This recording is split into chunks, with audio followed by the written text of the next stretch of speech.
Salut à tous. Alors aujourd'hui, RTL a lancé un débat sur les véhicules électriques. Donc je vais découvrir ça en même temps que vous avec leur replay et je vais réagir à ce qui est dit. Allez, c'est parti. L'électrique est-il l'avenir de nos voitures? Christophe Bourou, notre spécialiste auto ici RTL, nous a rejoint de nouveau en studio. Rebonjour. Rebonjour. On en parlait tout à l'heure dans le journal. Le groupe Renault a annoncé ce matin 12 nouveaux modèles de véhicules d'ici à 6 ans. Des véhicules 100% électriques. Ce sont d'ailleurs les électriques qui sont les stars du salon automobile de Francfort en ce moment. C'est une déferlante, Christophe. Alors, question, est-ce qu'il faut vraiment se laisser tenter? Alors j'ai envie de vous dire, cela dépend de votre usage. Si vous roulez uniquement en centre-ville, oui, mais si vous êtes un gros rouleur et vous faites des milliers de kilomètres, non.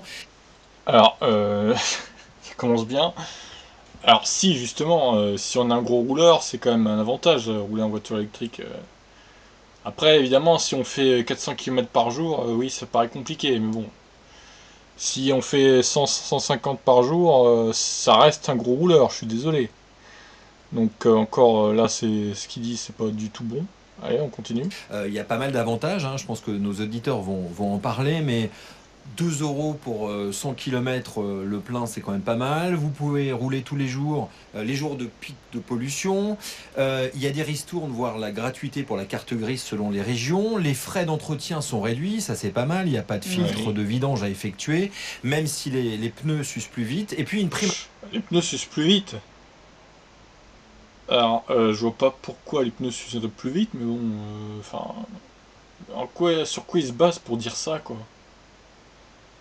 Ouais, bon, admettons. L'achat qui peut grimper à 10 000 euros. En revanche, il y a toujours deux gros freins. L'autonomie, pour un Paris-Marseille, c'est compliqué, à moins de s'arrêter souvent. L'autonomie est entre 150 et 200 km pour une voiture électrique. Quoi? Non mais c'est faux, putain, mais comment on peut laisser dire ça à la radio, quoi, sur RTL en plus, quoi. Entre 150 et 200, non mais non, je suis désolé, non. C'est entre, c'est entre 150 et 350, voire 400, quoi. Enfin, ça dépend des voitures. Pas 200.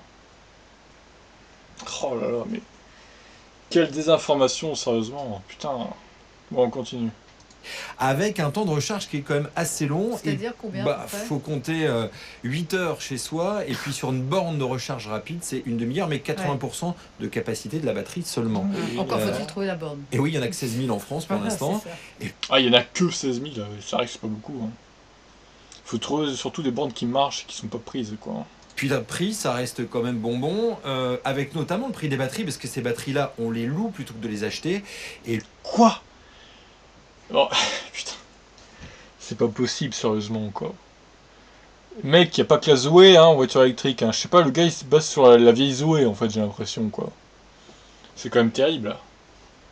le prix de revient d'une batterie, d'une location, c'est entre 60 et 80 euros par mois, c'est-à-dire le prix finalement de ce qu'on pourrait consommer avec une petite citadine en carburant. Alors on va dialoguer avec les auditeurs évidemment sur ces voitures électriques. Est-ce que c'est l'avenir ou pas? Est-ce que vous y croyez?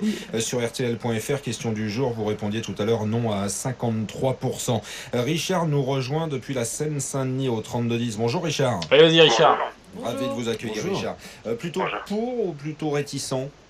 Alors, c'est pas que je sois trop réticent, je trouve que c'est très très bien. Il y a des modèles qui sont présents maintenant sur le marché qui sont vraiment intéressants. C'est tout simplement que la voiture électrique, telle qu'elle nous est présentée aujourd'hui, on parle bien de voiture électrique, on parle pas de voiture hybride, j'y crois pas pour trois raisons. C'est d'abord, je rejoins aussi Christophe sur ce qu'il a dit sur l'autonomie. Quand on regarde les chiffres de Tesla sur les autonomies des recharges rapides, ça c'est quand même le constructeur qui est le plus abouti en termes de voiture électrique. Oui. On nous a quand même une demi-heure en charge très rapide et pour 270 km d'autonomie. Donc effectivement sur un Paris-Marseille, et encore les chiffres qui sont donnés ne tiennent pas compte d'une voiture qui tracterait par exemple une caravane. Ouais, bah c'est bon, il suffit de faire des arrêts supplémentaires, c'est pas la mort non plus, 30 minutes en 270 km, bon, c'est quand même une super vitesse de recharge, quoi, faut arrêter. Donc on n'a aucun chiffre là-dessus. La deuxième raison, c'est qu'on est aussi sur une période actuellement de transition énergétique, donc on ne sait pas demain comment l'électricité, comment elle va être véritablement produite, et quand on voit à l'heure actuelle que par exemple en Bretagne, quand il y a des pics de froid, on commence à dire à nos amis bretons qu'il faut plus trop chauffer parce qu'on va être en rupture d'électricité. Vous imaginez si derrière chacun va brancher sa Tesla. Donc voilà, c'est vraiment bon, les gros arguments qui font que la voiture électrique, j'y crois pas. Puis, enfin, c'est pas que j'y crois pas, c'est que pour moi, c'est une transition. Et en plus, quand on regarde de l'impact, il y a plusieurs études qui ont été faites. Quand on regarde l'impact écologique de la voiture électrique, avec les batteries sont très polluantes à produire et elles ne se recyclent pas. C'est vrai, Et ça, c'est un gros produit. Ça a même été abordé dans votre émission. Si, et ça ça se a été abordé recycle, sur faut le arrêter. transport. Oui, par Carlos Tavares, le patron de PSA quand même, ce qui est pas rien. Qui disait, attention, est-ce qu'on n'est pas en train de se lancer dans une solution qui ne sera pas la bonne solution, qu'on va regretter, enfin nous, qu'on va regretter dans 20 ans, dans 30 ans. Et le dernier point, effectivement, l'électrique c'est super, mais quand on regarde Tesla pour arriver où il est aujourd'hui, c'est-à-dire leader, il a perdu des centaines de millions d'euros. Il en est simplement au deuxième trimestre de production positive. Évidemment, il partait d'une feuille blanche, putain. Et il faut encore qu'il progresse.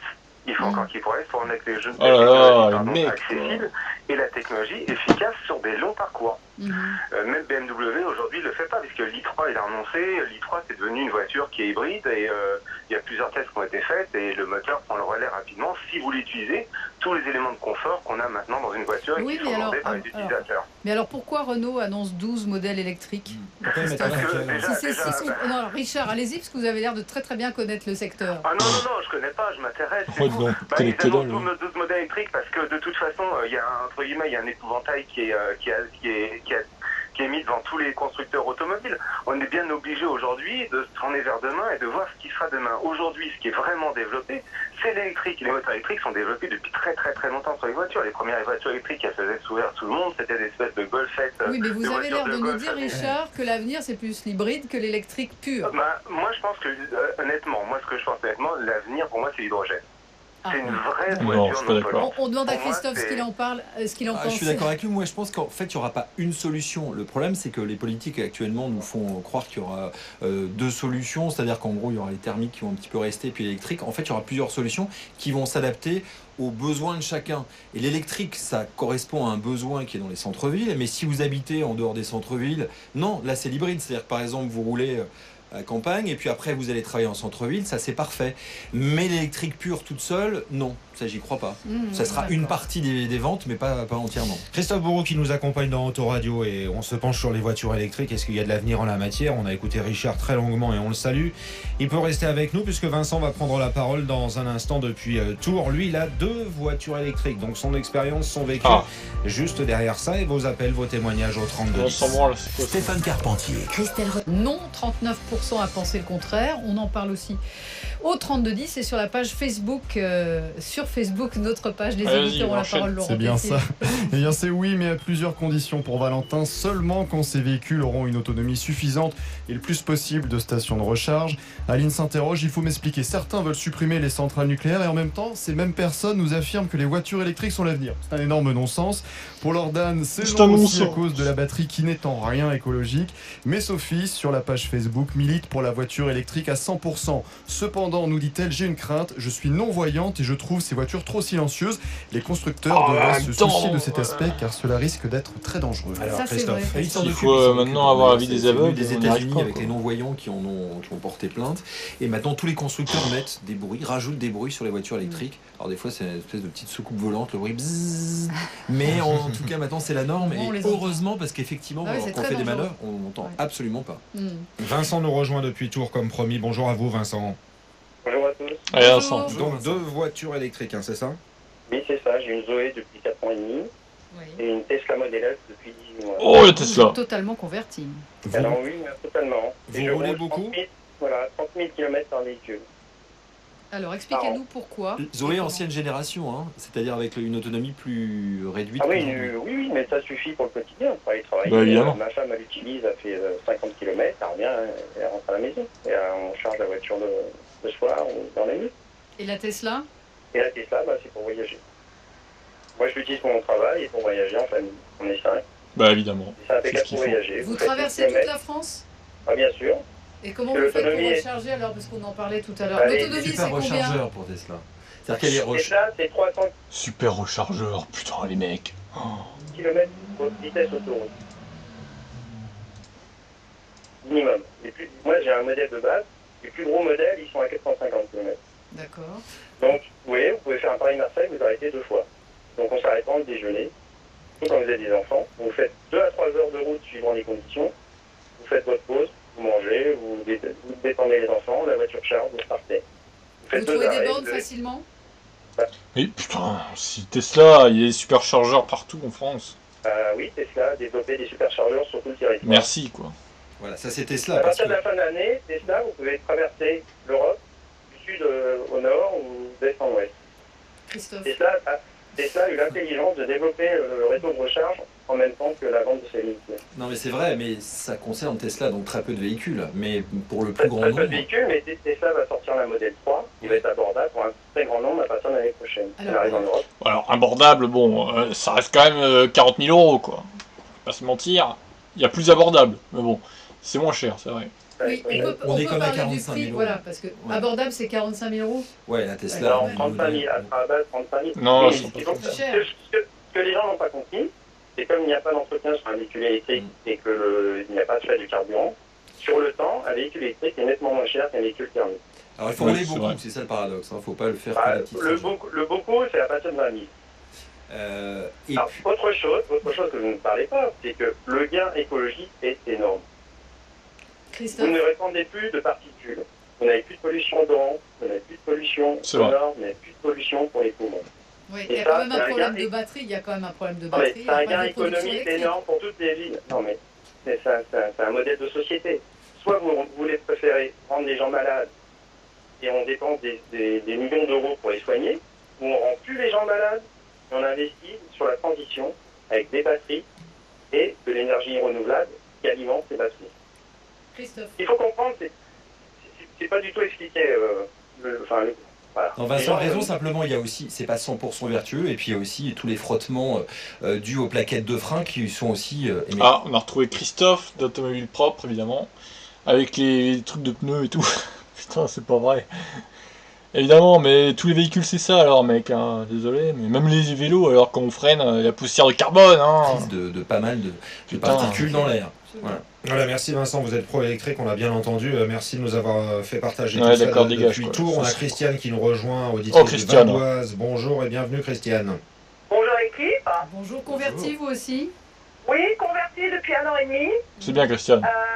Je suis passé d'un espace diesel à une Nissan Leaf modèle 2016.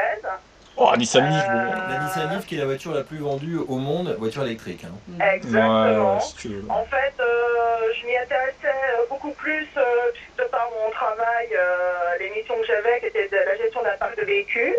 Donc j'ai eu la chance d'essayer tous les véhicules électriques qui étaient sortis en 2012, faire des comparaisons avec des hybrides, des thermiques, etc.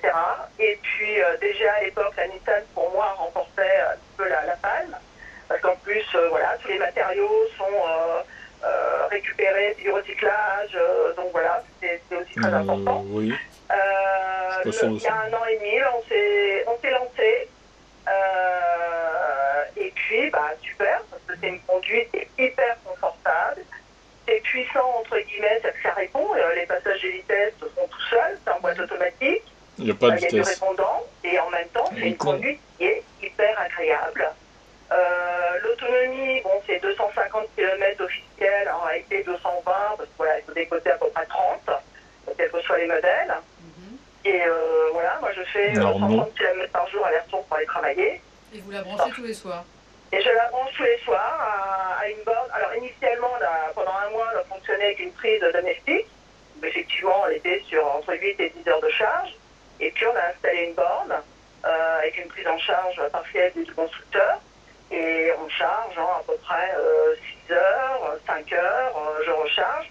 C'est-à-dire que le matin, je pars avec 210 km d'autonomie. Parce que tout dépend de la conduite des 24-48 heures, c'est un calcul complexe.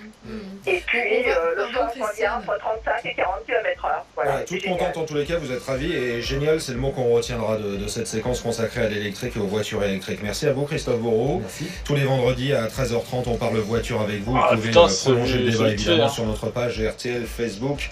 Les auditeurs ont la parole, je leur mets dans le bon sens, c'est Facebook, RTL, les auditeurs Comme ont la moi, parole. on a un peu de mal. Non, pas du Ça tout. va non. venir. Faut pas le dire, faut pas le dire. Laurent Gérard arrive bien sûr et à 14. Ouais, bah écoutez, moi je trouve que les présentateurs ils sont pas trop pour l'électrique. Sont même plutôt contre. Heureusement qu'il y a des gens qui sont intervenus qui étaient pour, hein, mais bon. Le mec, au début, il a donné plein de conneries comme information, c'était abusé, quoi. Ah, putain. Mais bon, les auditeurs ont remonté le niveau, si on peut dire, c'est bien. Écoutez, qu'est-ce que vous en pensez de cette vidéo? Moi, j'ai bien aimé, en tout cas, parce que les auditeurs, ceux qui sont pour, ils ont appelé. J'aurais aimé qu'il y en ait un autre qui appelle, qui est contre, mais bon, tant pis. Écoutez, dites-moi votre réaction sur cette vidéo, et on se retrouve pour une prochaine, demain, pour les véhicules d'occasion de la semaine. Allez, ciao!